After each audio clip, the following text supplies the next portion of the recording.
Hello, my seniors. It's me again. Here's screencast 2 of 2. You can see I have up on the screen an article about the Maryland school shooting. You might remember that last week we listened to a telephone interview of a student who was at school at the time that the shooter came into the building. And this struck me, um, I guess, for its truth. Truth is so difficult to determine sometimes. There's a poster up somewhere in the room that says the truth is rarely obvious, and it's because truth comes from people's perceptions and their perspectives and their own life experience. But you might remember that the student being interviewed said that a buddy of his told him that he had watched as the gunman shot himself, whereas the initial articles about the shooting said that the school security officer took the the gunman out. And as it turns out, the friend was right. The shooter shot himself. It was not, in fact, the school resource officer that shot him. The friend was right.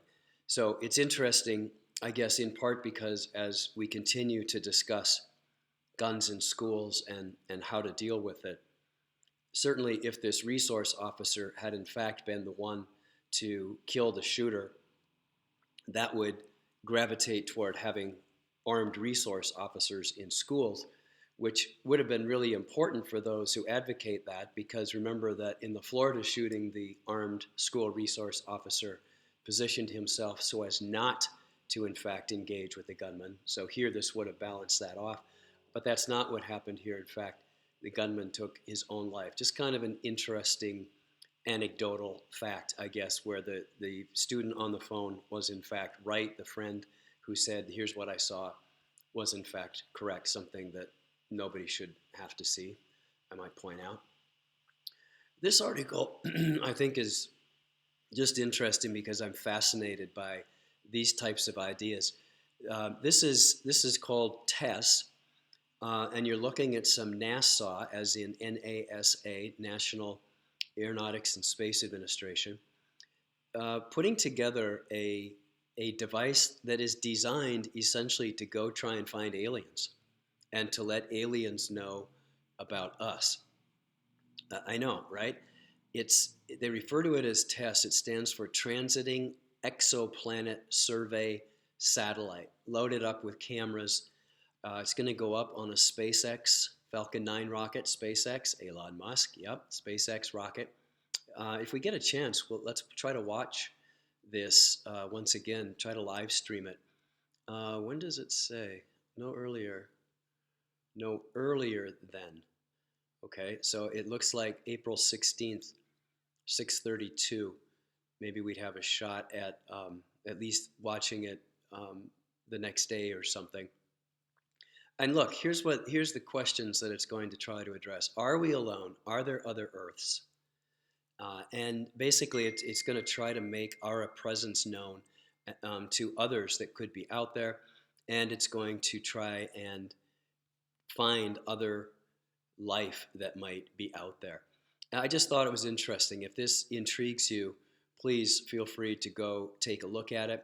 And of course, from an economic and a government standpoint, we could certainly ask ourselves, is this something that taxpayers should be spending money on, right? I mean, my guess is somewhere in this article it tells us what we're spending. I don't remember. Okay. TESS, 200 million, $200 million budget. Should we spend $200 million on a device for this purpose? Or are there better ways that we could be spending that money, right? And that's the basic social policy questions that you would face if you were a leader in elected office. And, some people think space exploration is a really critical part of the human condition. Others think that it's a total waste of money. And there's somewhere therein, I guess, lies the balance. But if you're interested in this article, feel free to take a look at it. Last article, and one I do want you to do some follow up on, is about Panda Express. Most of us know Panda Express. It's essentially fast Asian food. I'm not sure exactly that you can characterize it as Chinese or Thai. I guess it's probably more Chinese than anything. Here are the owners of Panda Express. Read the article. Once again, for Panda Express owners, it's about family. March 22nd, 2018, New York Times. Read it and address these questions. Is Panda Express a public company or a private company?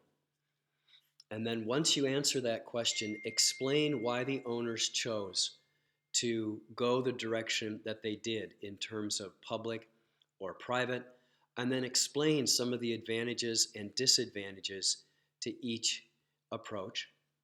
And notice, I want you to notice that they call their employees associates instead of calling their 35,000 employees, they call them associates. Explain why. Explain why you think they use a word like associates instead of employees. And then get a sense of, from the article, the value of the company. What is the worth of these two people? What is the worth of these two people? And what does the Panda Express company spend on broccoli in a given year, on chicken in a given year? I think you'll find the article pretty gosh darn fascinating. Okay, I'm done now. So now's time. Go grab yourself a computer, do the follow-up, and work on getting your stock picks in with your fictional $50,000. And then on Tuesday, if I'm not here, I'm going to ask the sub to go ahead and hand out our next unit, which is the Tariffs, Global Trade, and Protectionism unit that's largely seminar based. All right, I'll see you in a bit. Bye-bye.